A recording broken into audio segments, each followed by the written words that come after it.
रात के 8 बज चुके हैं और मैं हूं आप सभी का अपना शावेज़ मलिक और हाजिर हूं आप लोग के साथ में फिर से एक क्राइम की कहानी को लेके, एक क्राइम की घटना को लेके।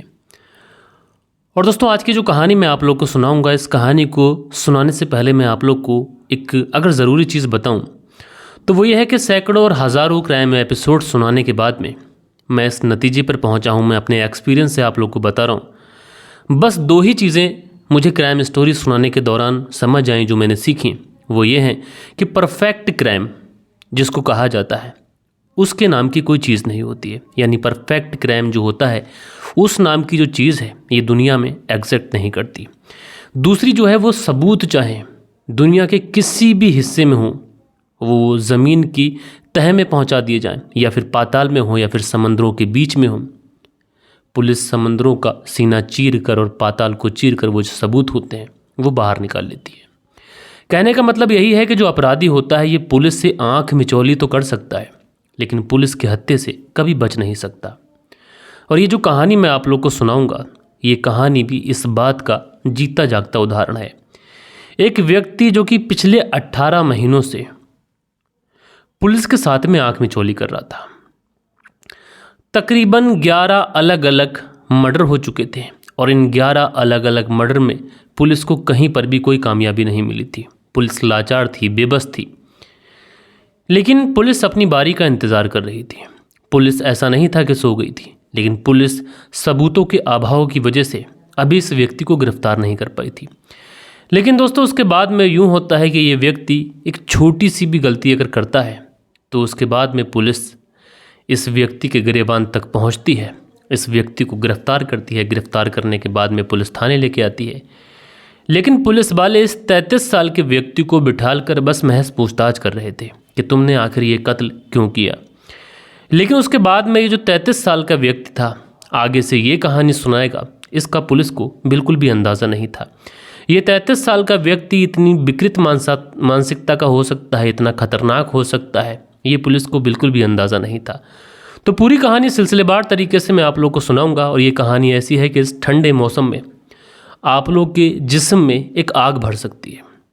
आप लोग इस व्यक्ति के प्रति गुस्सा कर सकते हैं, नाराज़गी जाहिर कर सकते हैं। आप लोग ये सोच समझ सकते हैं कि समाज में आखिर किस तरीके से इंसान शिकार बन जाता है। तो ये वीडियो आप लोग को एक बहुत बढ़िया मैसेज भी देगी, तो इस वीडियो को आप लोग को अंत तक ज़रूर देखना है। दोस्तों, बात करें अगर आज की कहानी की, तो असल में इस कहानी की अगर शुरुआत की मैं बात करूं तो इस कहानी की शुरुआत होती है रूपनगर ज़िले से। ये जो रूपनगर ज़िला है, यहीं पर पुलिस थाने में पुलिस को दिशा निर्देश दिए जाते हैं कि इस पूरे एरिया में जो क्राइम हो रहे हैं, जो चीज़ें हो रही हैं, इसको बहुत ही बारीकी से चेक किया जाए।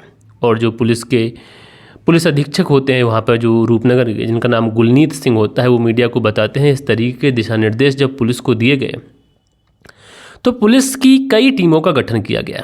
और इसमें से एक टीम को पता चलता है कि इसी 18 अगस्त को एक मर्डर हुआ था, जो कि यहीं पर कीरतपुर के पास में मर्डर हुआ था, जो कीरतपुर जगह पड़ती है। और यहीं पर एक टोल प्लाज़ा पड़ता है, मोदारा टोल प्लाज़ा।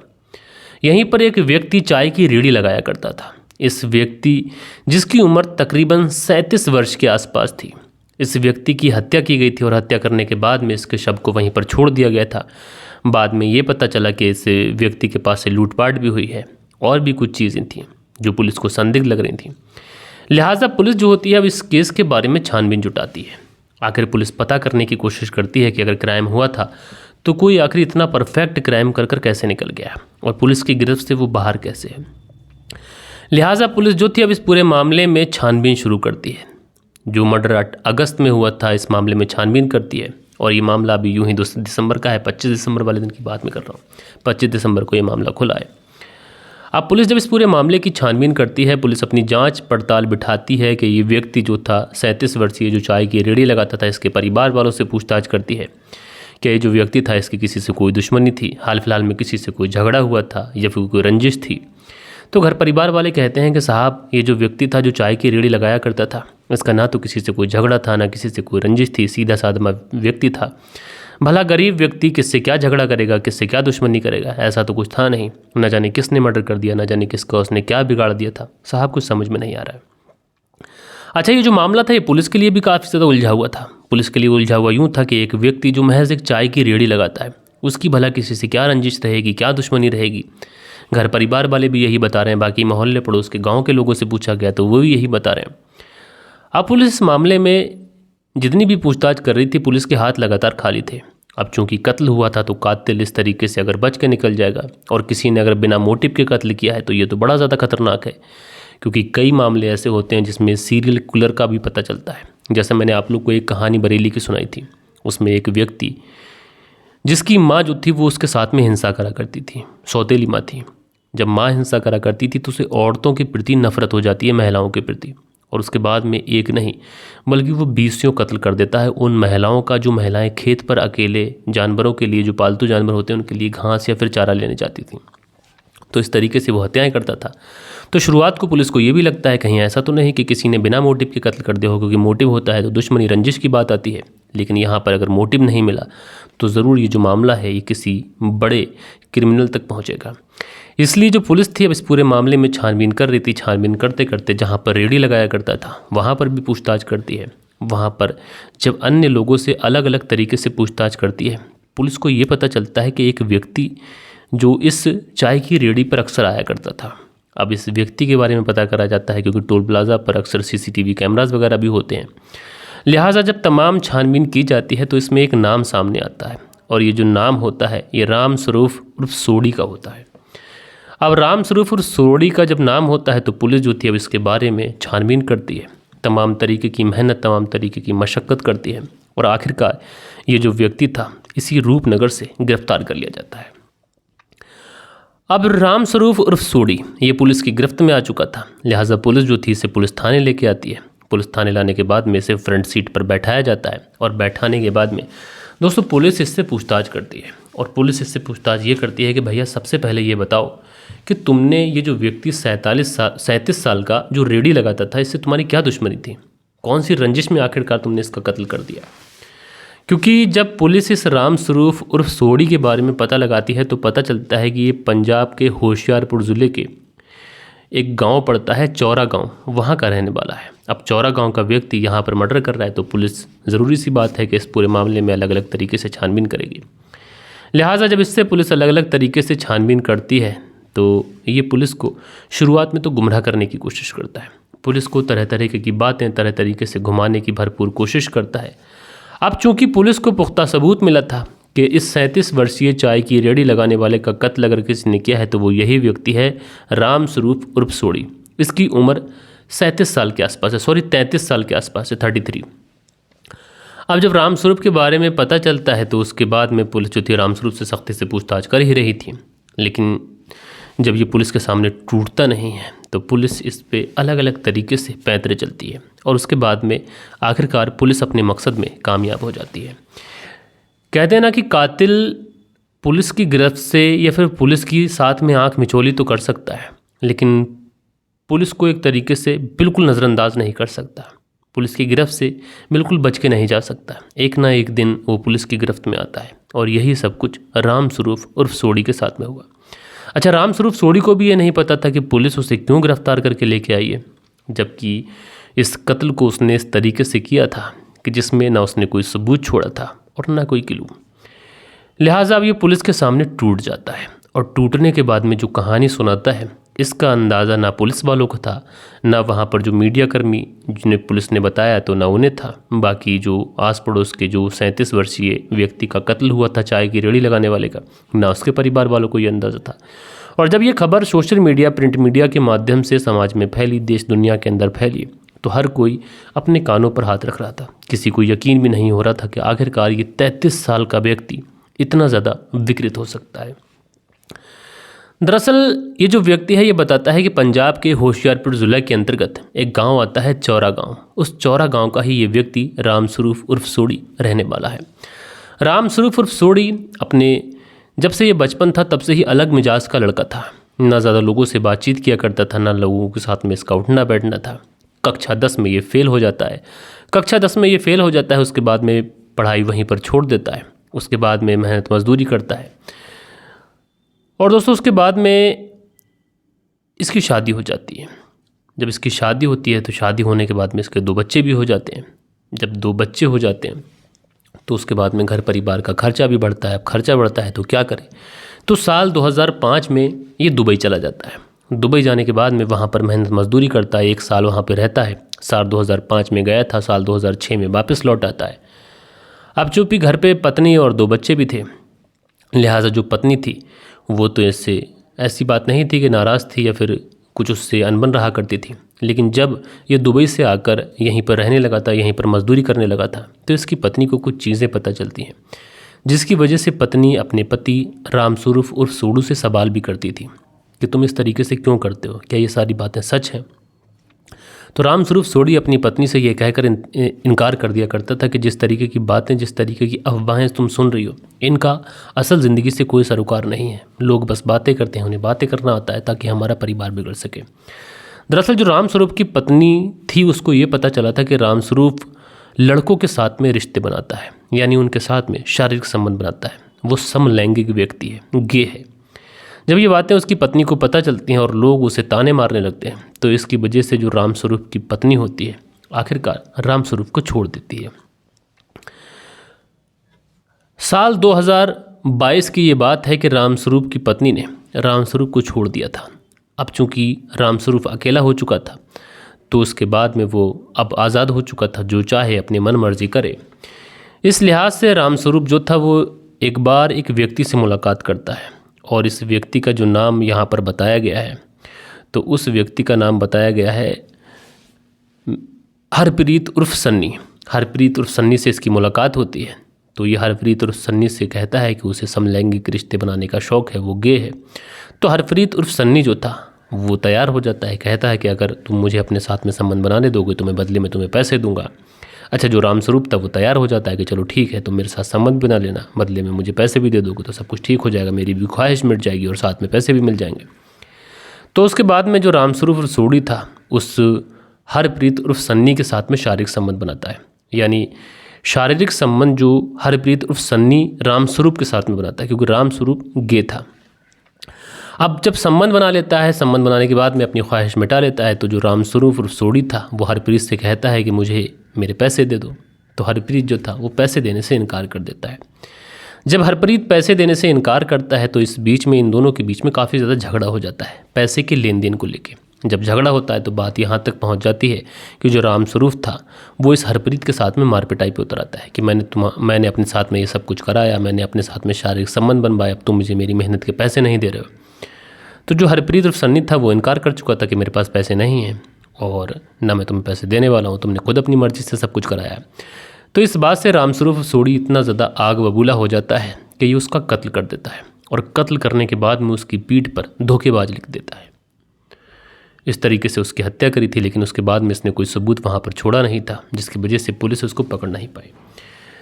आगे रामस्वरूप पुलिस को बताता है कि उसने इस पहले कत्ल के बाद में 10 और हत्याएं की, और ये 10 जो हत्याएं की ये ज़्यादातर ट्रक ड्राइवर या फिर सड़क किनारे चाय बेचने वाले, रेहड़ी लगाने वाले, इस तरीके के लोगों को अपना शिकार बनाया। रामस्वरूप कार से जाया करता था और कई बार तो ये लड़की के गेटअप में भी होता था। अब चूँकि जो ड्राइवर थे वो इन तरीके की चीज़ों में बहुत ज़्यादा पड़ते हैं, शौकीन होते हैं, तो इस वजह से वो इसके झांसे में आ जाया करते थे। उसके बाद में ये अपने साथ शारीरिक संबंध बनवाया करता था, बाद में पैसों को लेकर या फिर किसी और वजह से ये उनको मार दिया करता था, कत्ल कर दिया करता था। बाद में उनके पास से जो कुछ रहता वो सब लूट लिया करता था। बहरहाल दोस्तों, इस तरीके से अलग अलग तरीके से इसने 11 लोगों को अपना शिकार बनाया। और जब ये पुलिस की गिरफ्त में आया तो पुलिस वाकई हैरान थी और पुलिस ये सोच रही थी कि एक 33 साल का व्यक्ति समलैंगिक है और पुरुषों से संबंध बनाने की सनक में ये इतना ज़्यादा पागल हो चुका है कि इसने अलग अलग जगहों पर लगभग 11 लोगों का कत्ल कर दिया। और ये जो 11 लोग इसने बताए हैं ये ज़्यादातर होशियारपुर और जो एक जगह लगती है होशियारपुर के अलावा फतेहपुर साहिब, यहाँ पर इसने टोटल 11 लोगों का कत्ल किया है। पुलिस बड़ी हैरान थी। इस व्यक्ति को गिरफ्तार किया गया है, गिरफ्तार करने के बाद में जेल भेजा गया है। अब इसके खिलाफ जो सबूत रहेंगे उसके आधार पर पुलिस जो है वो केस चलाएगी इसके ऊपर, मामला न्यायालय में जाएगा, उसके बाद जो भी सज़ा इसको होती है वो होगी। लेकिन सबसे बड़ी हैरानी की बात यह है कि इस वीडियो के माध्यम से सीख ये है दोस्तों, जो लोग ट्रक ड्राइवर हैं, जो लोग सड़क किनारे रहते हैं, रेहड़ी लगाते हैं, इस तरीके की चीज़ें मुझे भी पता है, मेरी भी नॉलेज में है, वो लोग ज़्यादातर इन तरीके की चीज़ों में ज़्यादा इन्वॉल्व होते हैं। वो शारीरिक संबंध बनाने के समय उनके ऊपर इस तरीके से सवार होती है कि वो आमतौर पर सड़क में चलने वाले किसी भी अनजान को बिठा लेते हैं ताकि उन्हें शारीरिक संबंध बनाने को मिल जाए, चाहे वो गे हो चाहे वो लड़की हो, इस तरीके से करते हैं। तो किसी अनजान के साथ में इस तरीके से करना आपकी जान पे भी भारी पड़ सकता है, और यही सब कुछ आज की इस वीडियो में हुआ। बहरहाल दोस्तों, आप लोग इस व्यक्ति रामस्वरूप के बारे में क्या कहना चाहते हैं, कमेंट्स करके ज़रूर से ज़रूर बताइएगा। और कल के दिन आप लोग के जो भी कुछ कमेंट्स हैं वो वक्त होता है कि आप लोग के कमेंट्स पढ़ लिए जाएँ। दोस्तों, कल के दिन जो कमेंट्स आए थे उसमें शीलनिधि जी हैं, लिखते हैं आपकी स्टोरी बहुत ढंग से प्रस्तुत करते हो, काश आप जो समाज को सलाह देते हो ये भी बहुत अच्छी होती है, आपका सम्मान तभी करता हूँ। तो शीलनिधि जी आपका शुक्रिया। जावेद अंसारी हैं, लिखते हैं हमें अपने घर में भी सतर्क रहना चाहिए, शुक्रिया स्टोरी के लिए। तो जावेद अंसारी जी आपका बहुत शुक्रिया। दी वेरेस्टर हैं, लिखते हैं हमेशा की तरह सुपर। तो दी वेरेस्टर जी आपका बहुत शुक्रिया। सतबीर हैं, लिखते हैं कहानी सुनकर मुझे बहुत अच्छी लगी। सतबीर मुजफ्फरनगर उत्तर प्रदेश से सुनते हैं, बहुत शुक्रिया। साजिद जी लिखते हैं एक्सप्लेन। तो साजिद जी आपका बहुत शुक्रिया। जिवैश अंसारी हैं, लिखते हैं अस्सलाम वालेकुम शावेज भाई, गुड जॉब। तो वालेकुम सलाम जी जिवैश अंसारी जी आपका बहुत शुक्रिया। हसीबुल अंसारी हैं, लिखते हैं अस्सलाम वालेकुम, नाइस स्टोरी छोटे भाई। तो वालेकुम सलाम हसीबुल अंसारी जी आपका बहुत शुक्रिया। उसके बाद में अगला जो कमेंट्स है रफ़ीउद्दीन शेख हैं, लिखते हैं अस्सलाम वालेकुम भाई, आपकी कहानी बहुत अच्छी है। तो रफ़ीउद्दीन शेख जी आपका बहुत बहुत शुक्रगुजार हूँ। मनोज भारद्वाज हैं, लिखते हैं नाइस स्टोरी थर। तो मनोज भारद्वाज जी आपका बहुत शुक्रिया। उसके बाद में रिजवान अंसारी हैं, लिखते हैं वेरी नाइस कहानी। तो रिजवान अंसारी जी आपका तहे दिल से शुक्रगुजार हूँ। रवि गवाला हैं, लिखते हैं गुड सर। तो रवि गवाला जी आपका शुक्रिया। पीके शर्मा हैं, लिखते हैं नमस्कार भाई, कहानी बहुत अच्छी है और आपका अंदाज़ नंबर 1 है। कहानी लेट सुनी तभी कमेंट्स भी लेट आया सर। तो पीके शर्मा जी नमस्कार भैया, आपका बहुत बहुत शुक्रिया, आपका बहुत बहुत शुक्रगुजार, धन्यवाद आपका।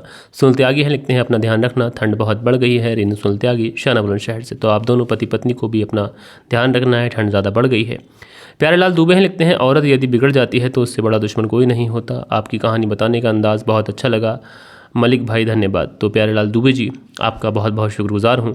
एक ही खान है, लिखते हैं शावेज भाई सलामत रहें, आपकी कहानी बहुत अच्छी लगती है, मैं और मेरी बीबी दोनों आपकी कहानी सुनते हैं। तो एक ही खान जी आपका बहुत शुक्रिया। राजेंद्र कुमार हैं जो रोज़ बनाते हैं, आपका बहुत शुक्रिया। उसके बाद में सोनू धीमान हैं, लिखते हैं लव यू ब्रदर। तो सोनू धीमान आपका बहुत बहुत शुक्रिया, पंजाब पठानकोट गुरदासपुर से कहानी सुनते हैं। स्टेटस फॉर यू हैं, लाइक करते हैं और दुआ करते हैं, तो स्टेटस फॉर यू आपका शुक्रिया। मंसूरी भाईजान हैं, लिखते हैं हम आपको सऊदी अरब से सुनते हैं। तो मंसूरी भाईजान जी आपका शुक्रिया। शरीफ मोहम्मद हैं, लिखते हैं waiting for 500 episode, I hope you will be live on this occasion. जी शरीफ मोहम्मद जी, मैंने भी सोच के रखा है जैसे ही 500 एपिसोड होंगे मैं आप लोगों के सामने लाइव आऊँगा, आपका शुक्रगुजार हूँ। सुरेंद्र शर्मा हैं, लिखते हैं नमस्ते मलिक भाई साहब, नाइस स्टोरी। सुरेंद्र कुमार श्री विजयनगर राजस्थान से। तो भैया नमस्कार, आपका बहुत बहुत शुक्रगुजार हूँ। उसके बाद में अगला जो कमेंट्स है नक्षत्र सिंह मंडी खाजूवाला राजस्थान से सुनते हैं। नक्षत्र सिंह जी आपका बहुत शुक्रिया। और आगे लिखते हैं नमस्कार भाई साहब, आपकी स्टोरी का अंदाज़ बहुत बढ़िया है, धन्यवाद सर जी। आप मेरा नाम सही नहीं पढ़ते हैं, कृपया सही पढ़ा करें।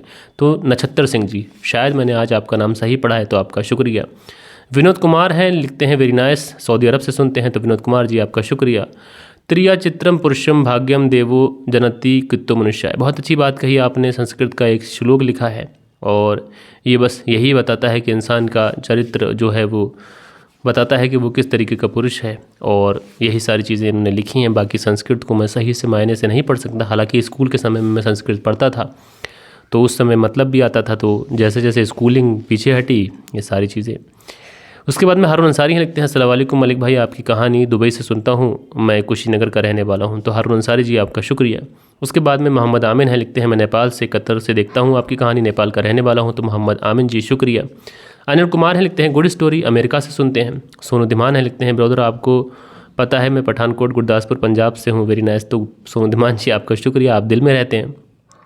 आनंद वर्मा हैं, लिखते हैं भैया एक न्यूज़ है न्यू ईयर की, कोटवा नारायणपुर की न्यूज़ है, उस पर वीडियो बनाइए कि बलिया में है यूपी में। तो आनंद वर्मा जी आप मुझे इंस्टाग्राम पर उस न्यूज़ को एक बार भेज दीजिए, और अगर मुझे उसके सोर्स सही लगेंगे तो मैं उस पर ज़रूर से ज़रूर वीडियो बनाऊंगा। उसके बाद में अटानी ब्रदर्स करके आईडी है, लिखते हैं बिल्कुल मेरी कहानी की तरह है, मेरा भी इसी तरीके का कमेंट्स करते हैं, मुझे समझ नहीं आया क्या लिखना चाहते हैं। उसके बाद में निशा यादव हैं, लिखते हैं आजकल की औरतें पति को गुलाम समझती हैं। तो निशा यादव जी आपका शुक्रिया। नसीर अहमद हैं, लिखते हैं अस्सलाम वालेकुम शावेज़ भाई, जो भी गलत काम करते हैं वो सोचते नहीं हैं कि क्या सही है क्या गलत है। तो नसीर अहमद जी आपका शुक्रिया। बालेश्वर बिहारी हैं, लिखते हैं मलिक भाई साहब नमस्कार, और सर जी कहानी सुना लेकिन 2 महीने बाद कमेंट्स कर रहा हूँ, और 2 महीने के बाद कमेंट्स कर रहा हूँ। जी आई नो, मैं भी शादी के माहौल में गांव गया था, कभी कहानी सुनता था तो कभी नहीं सुनता था, कमेंट्स करने का नाम निशान नहीं था 2 महीने तक, सॉरी सर जी। तो बालेश्वर बिहारी जी, आपका बहुत शुक्रगुजार हूँ कि आप आए, वापस आए और आपने हमारी स्टोरी पर कमेंट्स भी किया। सो दोस्तों, ये थी आज की कहानी, और आज की कहानी आप लोग को बिल्कुल अलग थी। इस कहानी के बारे में आप लोग क्या कहना चाहते हैं, कमेंट्स करके ज़रूर से ज़रूर बताइएगा। आशा करता हूँ कि आज की जो कहानी है ये आप लोग को ज़रूर से ज़रूर पसंद आई होगी। तो मिलते हैं हम लोग कल के दिन किसी और क्राइम स्टोरी के साथ में। जब तक के लिए अपना ख्याल रखें, देश का ख्याल रखें, परिवार के रिश्तों की अहमियत को समझें। जय हिंद, जय भारत।